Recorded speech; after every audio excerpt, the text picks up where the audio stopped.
Winter rains have caused havoc in the Garden Route and Little Karoo in the Western Cape, with flooding reported in various areas. Now, numerous rivers are overflowing and people have been cut off from their homes in the mountainous areas. The Meering Spurt and Swartberg passes have been closed due to heavy rain.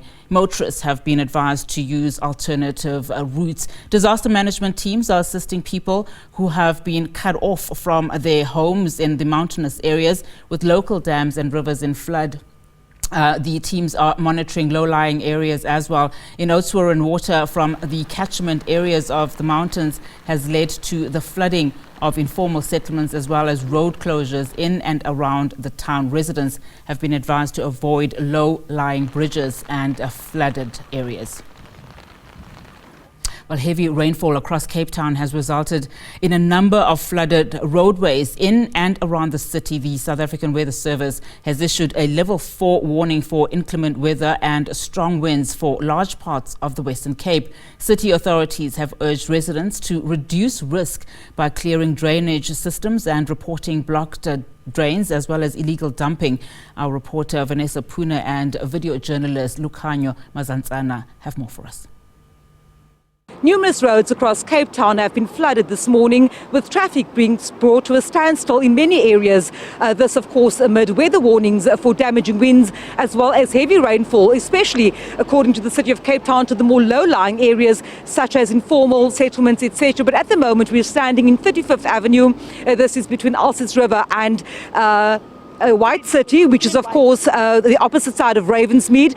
Here, residents, of course, since this morning say that some of their roads have been flooded. Some residents telling us that they could not exit their homes because of those roads flooded. Let me show you to my left-hand side. Of course, I'll just ask my camera colleague Lukhanyo Mazantsana to show you. This, of course, is what we, I suppose, can call calm after the storm. The roadway extremely flooded. The road has been closed, so there won't be any traffic coming through now. But earlier on, we saw some light vehicles as well as heavy vehicles making their way across this flooded area. And of course, just speaking to me is one of the residents, Cynthia Dominic.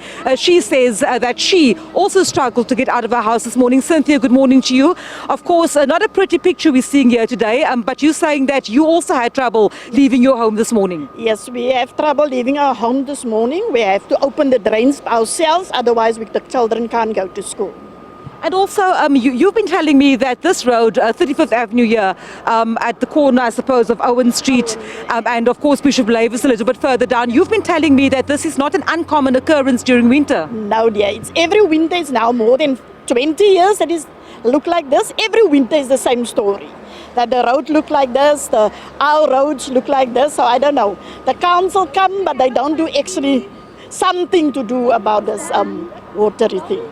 You've also raised a number of security and safety concerns in this area, especially when the road is flooded. Yes, we are concerned as a community about the safety of the trucks, because the people, the smash and grabbers, they open the trucks and then they get in the trucks and they take like the bread truck, the milk truck, chicken, whatever. And because of the flow moving of the water. You've also told us that you have some concerns with today, of course, being the first of a few days of heavy rainfall. And you say that this is just heightening your concern for this area. Yes. Yeah. Because why it's not nice as a community to see what happened to the trucks and people. Because why it's lawless. I will say it's lawless. What's happening here in the 35th Street. From Owen Road up to Lavis, it's just smash and grab, phones and Ubers and you name it. And like today, they glad when things like this happen. Cynthia, thank you very much for speaking to me. Of course, they're a resident here in this area, of course, having a look-see earlier on. Like I've said, a number of vehicles making their way through this.